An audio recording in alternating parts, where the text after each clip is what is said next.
Komunikasi efektif bagi kader Puskesmas Jaga Satru.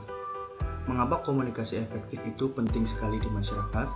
Karena ketika kita melakukan komunikasi yang tidak efektif, baik itu komunikasi antar kader di puskesmas maupun antar kader dengan masyarakat, maka bisa mengakibatkan kejadian-kejadian yang tidak diinginkan. Komunikasi efektif yang dilakukan kader puskesmas kepada masyarakat akan meningkatkan presentasi keberhasilan puskesmas dalam mencapai target program kerja. Baik, kita mulai dari pengertian komunikasi efektif. Komunikasi efektif terdiri dari dua istilah, yaitu komunikasi dan efektif. Komunikasi adalah proses penyampaian informasi melalui lisan, tulisan maupun bahasa tubuh dari pemberi informasi kepada penerima informasi. Kemudian, efektif artinya adalah membawa hasil sesuai dengan tujuan.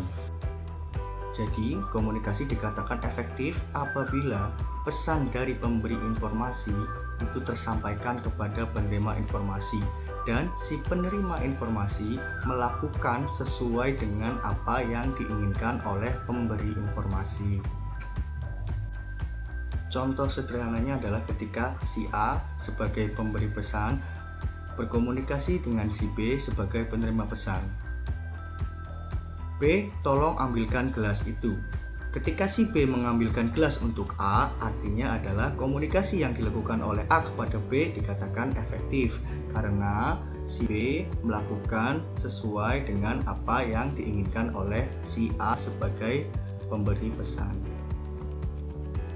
5 komponen penting dalam komunikasi.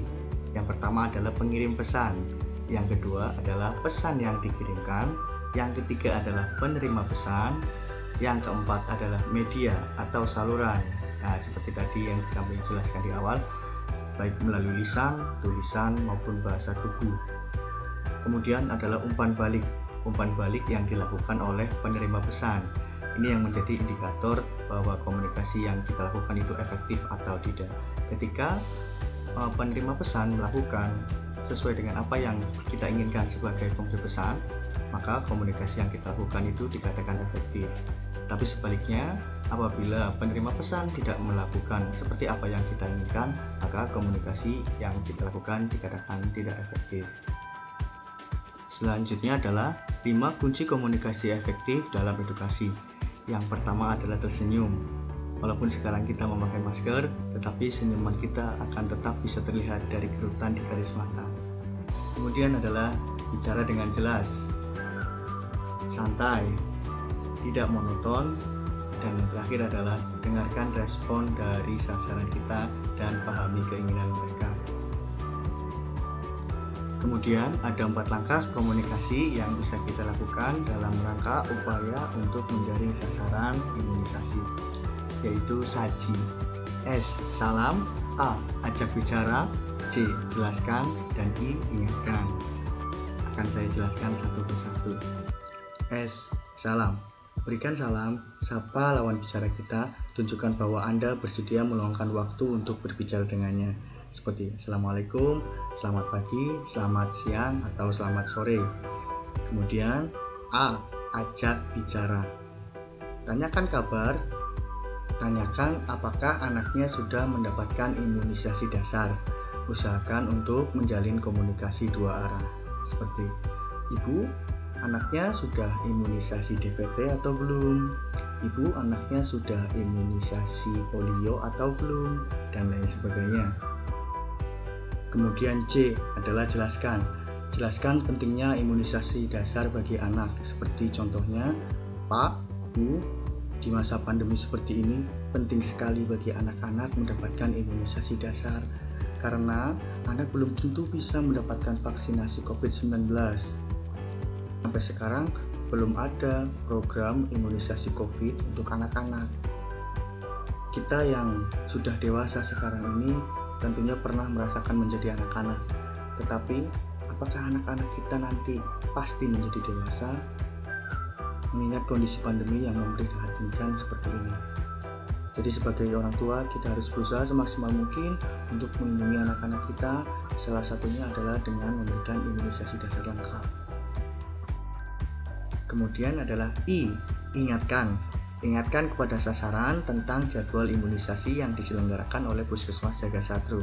Contohnya, Bu, jangan lupa nanti tanggal 8 Agustus tahun 2021 jam 8 datang ya ke Puskesmas untuk imunisasi. Selanjutnya sebagai penutup adalah 3V. Menurut McLevian dan Ferris, 3V merupakan kunci keberhasilan dalam penyampaian informasi. V yang pertama adalah verbal. Verbal mempengaruhi sebanyak 7% keberhasilan penyampaian informasi. Kemudian vokal. Vokal mempengaruhi sebanyak 38% dalam penyampaian informasi. Dan yang paling besar adalah visual. Visual mempengaruhi sebanyak 55% dalam keberhasilan penyampaian informasi.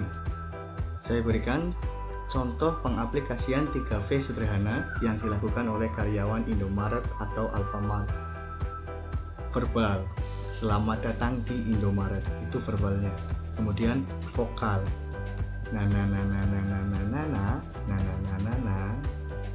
selamat datang di Indomaret, selamat belanja. Nah, kemudian adalah visual, visual yang ditampilkan oleh para kasir atau karyawan Indomaret adalah bersih, rapi, dan menarik. Akan berbeda penerimaan kita ketika disampaikan seperti ini. Selamat datang di Indomaret, selamat belanja. Wah, nggak enak. Jadi selalu perhatikan 3V ketika kita akan menyampaikan informasi kepada masyarakat supaya pesan yang kita sampaikan dapat diterima dengan baik dan dilaksanakan oleh masyarakat. Demikian pemaparan singkat dari saya. Mudah-mudahan apa yang saya sampaikan dapat bermanfaat untuk kita semua dan berhasil untuk meningkatkan capaian sasaran imunisasi Puskesmas Jagasatru Kota Cirebon. Terima kasih atas perhatiannya. Wabillahi taufiq wal hidayah. Wassalamualaikum warahmatullahi wabarakatuh.